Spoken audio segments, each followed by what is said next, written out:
Bonjour mes amis, que Dieu vous bénisse. Que cette semaine soit plus bénie, prospère dans votre vie. Après avoir participé à la réunion de foi d'hier, de l'eau bénie, nous allons jouir de ce que Dieu nous a donné. Comme l'aveugle, n'est-ce pas, qui a été guéri et ensuite il ne connaissait pas Jésus. Jésus lui est apparu, il est apparu à Jésus, il était au temple et Jésus alors lui a parlé. Et il a reconnu en Jésus le Messie que les Juifs attendent tellement. Et à cette opportunité, il était devant le Messie. C'est si glorieux, Dieu est si bon, merveilleux, qu'il s'est révélé. Il s'est révélé aux personnes les plus simples, les plus pauvres, les plus rejetées, les personnes les plus exclues de la société. Donc ces personnes, Jésus les embrassait, Jésus les sauvait, Jésus faisait le bien. Et je crois que cela continue. Donc les personnes simples, les personnes nécessiteuses, les personnes exclues, les personnes affligées, les personnes qui n'ont personne, qui n'ont pas de famille parfois, n'ont pas de père, n'ont pas de mère, n'ont connu ni leurs parents, n'ont pas de référence de ce que veut dire la famille. Mais ce sont ces personnes précisément que lui, notre Seigneur, se révèle de manière claire, de manière où l'on peut voir que Dieu aime celui qui est humble d'esprit. Non qu'il rejette les riches, non. C'est que les riches ont de l'argent, donc ils vont confier en quoi? Vous comprenez? Comprenez-vous? Le riche a tellement d'argent qu'il va confier en quoi? Il se méfie déjà des personnes qui sont autour de lui. Il va confier en Dieu s'il a de l'argent, s'il pense qu'il peut toutes les choses. Donc, Jésus se présente aux personnes humbles. Ces personnes qui... Parfois, il y a des personnes riches, des personnes qui ont tout, mais qui sont humbles, qui savent d'où elles sont venues, qui valorisent la situation où elles sont parce qu'elles savent d'où elles sont venues. Mais le fait est que aux pauvres, Dieu a donné la foi. C'est ce que l'apôtre Jacques dit. Dieu a donné la foi aux pauvres. Bien, ce n'est pas de ce sujet dont je voulais traiter aujourd'hui. Je voulais parler, donner suite au texte d'hier que nous avons commencé, la parole de Pierre, lorsqu'il dit « Rejetant donc toute méchanceté, toute ruse, la dissimulation, l'envie et toute médisance, c'est-à-dire, c'est la plus grande disgrâce de l'être humain, spécialement des religieux. Spécialement des religieux. » Il dit « Désirer comme des enfants nouveau-nés, c'est-à-dire présenter une foi comme celle d'un enfant. » Vous savez que les enfants acceptent n'importe quoi, la pauvre. Elle est innocente, l'enfant est pur. Donc, beaucoup d'enfants sont abusés par des adultes pédophiles parce que ces enfants ne savent rien. Ils sont purs. Ils croient en Papa Noël. Les enfants croient en Papa Noël. Avant, c'était comme ça. Aujourd'hui, je ne sais pas si c'est encore le cas. Mais il dit « Désirez comme des enfants nouveau-nés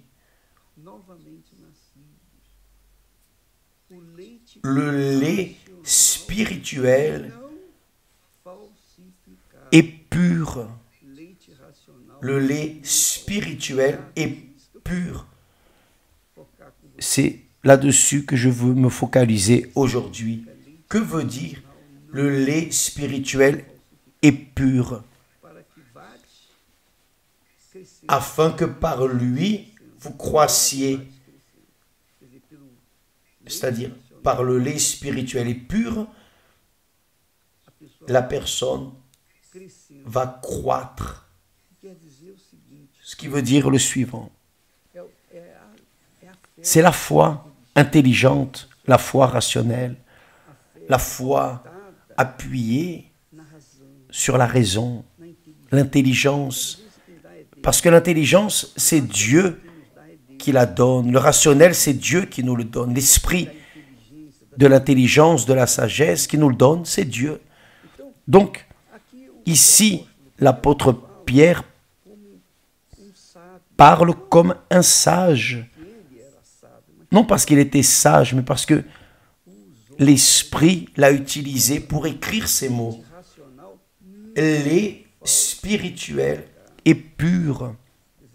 C'est-à-dire, à cette époque, il y avait déjà le lait impur, falsifié. Il savait très bien ce qui était faux. Parce que la religion est un lait impur, falsifié. Le diable a créé la religion. Dieu a donné la loi, les commandements auxquels, si nous obéissons, nous serons bénis. Si nous désobéissons, nous serons maudits.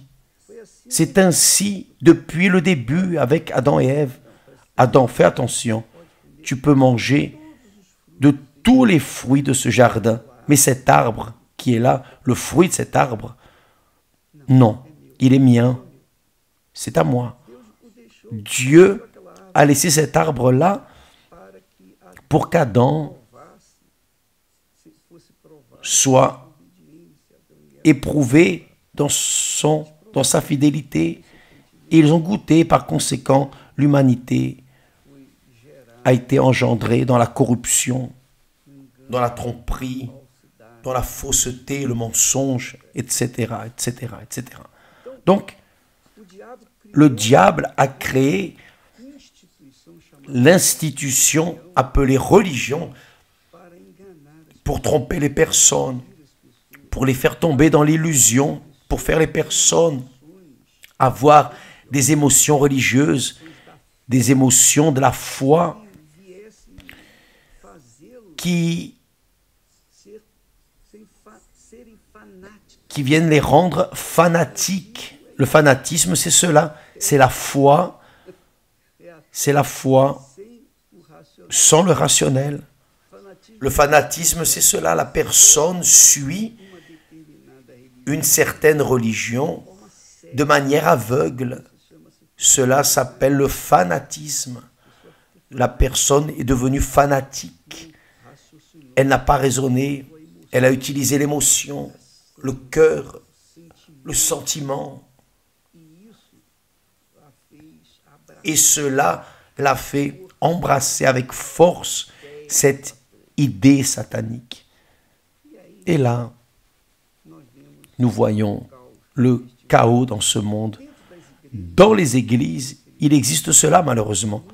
Il y a beaucoup de personnes qui sont davantage liées à leur église ou à leur pasteur, leur prêtre, bref, leur leader religieux qu'à Dieu. Elles en arrivent au point de mettre Dieu en second plan. D'abord, c'est leur religion, leur église, leur dénomination.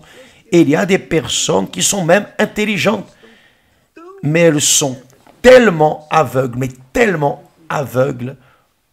qu'elles n'arrivent pas à comprendre qu'elles ne voient pas, qu'elles n'ont pas accès à la lumière. Jésus a dit, vous connaîtrez la vérité et la vérité vous affranchira. Je ne suis pas la vérité, moi, je ne suis pas la vérité. L'Église universelle n'est pas la vérité. La vérité, c'est Jésus, c'est sa parole. C'est lui qui est la parole. La parole est Dieu qui arrive, qui s'approche de ceux qui sont humbles d'esprit. Donc, ce lait spirituel et pur, c'est la foi pure que la personne met, sur laquelle elle se focalise dans le Dieu de la Bible, le Dieu d'Abraham, d'Isaac, d'Israël, ce Dieu qui a fait des promesses, qui a accompli ses promesses, ce Dieu qui a délivré son peuple d'Égypte et l'a amené dans le désert vers la terre promise, ce Dieu qui a accompli tout, 100% de ce qu'il a promis à son peuple. Mais malheureusement, il a également été abandonné par ce peuple. C'est la réalité. Demain, nous parlerons à ce sujet. Parce que les personnes, les Juifs sont tellement aveugles. La religion les rend tellement aveugles qu'ils en arrivent à se disputer, à séparer leur propre famille à cause de la religion. Cela arrive aussi dans d'autres religions. C'est la réalité, y compris dans les religions évangéliques. Donc, le lait spirituel et pur, c'est la foi pure, exclusive dans le Seigneur Jésus-Christ. Il est le Seigneur parce que il a été notre Sauveur. Il nous a sauvés. Il est notre Seigneur et notre Sauveur. C'est lui qui est le focus. C'est lui qui est la raison de toutes les choses. Par lui, pour lui, nous sommes nés de Dieu. Donc, lorsque nous avons une foi rationnelle et qui n'est pas falsifiée, qui est pure, nous sommes alors centrés, équilibrés dans la foi. Nous appuyons notre foi sur une raison, sur la parole de Dieu, qu'est la vérité, non sur des hommes, non sur des littératures mondaines, vulgaires, non, mais sur les Écritures sacrées. Cela est si fort, si glorieux, que Dieu en arrive au point de dire la parole qui sortira de ma bouche ne restera pas sans effet. Donc, quiconque s'attache à la parole de Dieu n'est pas aveugle, n'est pas fanatique. Non, il est rationnel, a une foi rationnelle, intelligente, qui pense, pèse, évalue et qui alors prend des attitudes. Ça, c'est la foi que Dieu nous a offert, nous a donné, la foi rationnelle, qui n'est pas falsifiée, qui est pure, une foi pure. Donc, mes amis, vous voyez, j'ai vu des personnes intelligentes, des personnes sages, des personnes célèbres qui arrivent jusqu'à nous avec tellement de problèmes. Elles sont très intelligentes, formées, formation scolaire, 2, 3, 4 titres, des diplômes universitaires, formation à l'étranger, etc., à Harvard et d'autres universités de ce monde. Mais en relation à la partie spirituelle, les pauvres, elles sont absolument aveugles parce qu'elles embrassent la foi avec l'émotion, avec le cœur. Et ce sont des personnes malheureuses, perturbées, possédées, malheureusement. Et il est très difficile d'arriver à l'intellect de ces personnes. Parce qu'elles disent, non, je sais ceci, je sais cela, je sais. Que peut-on faire? Seul le Saint-Esprit peut les convaincre en relation à la vérité. Donc, mes amis, évaluez, pesez votre foi.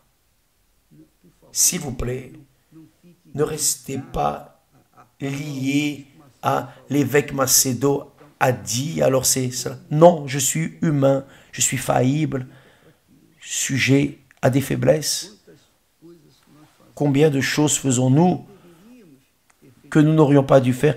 Combien de choses avons-nous dit et que nous n'aurions pas dû dire? Non, mes amis, s'il vous plaît. Encore l'autre jour, le garçon a dit à l'évêque, c'est Dieu sur terre, pour l'amour de Dieu. Quelle chose horrible d'entendre cela. Non, nous sommes des hommes, nous sommes humains, nous sommes sujets, soumis aux mêmes situations que vous, les mêmes situations. Et Dieu ne permet même pas, en vérité, il ne permet même pas que nous soyons absolument parfaits, pour que nous ne venions pas à nous enorgueillir. Vous vous rappelez de Paul? Paul a permis que Satan mette en lui une écharde dans la chair pour que Paul ne vienne pas à s'enorgueillir. Pour cela, si grandes étaient les révélations qu'il avait reçues. Et alors, Paul a prié, a demandé à Dieu 3 fois, Seigneur, délivre-moi de cette écharde. Et Dieu lui a répondu, ma grâce te suffit. Cette écharde reste là pour l'instant, pour que tu ne tombes pas dans la vanité, dans l'ostentation, tu ne viennes pas tomber dans l'orgueil. Très fort, vous savez que, bon, ça c'est un sujet pour un autre jour.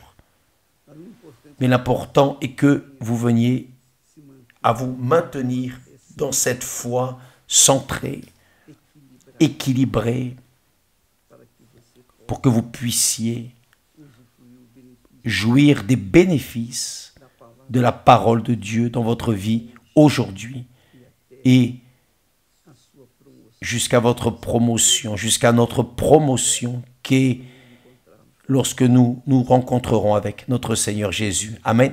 Que Dieu vous bénisse et à demain au nom du Seigneur Jésus. Amen.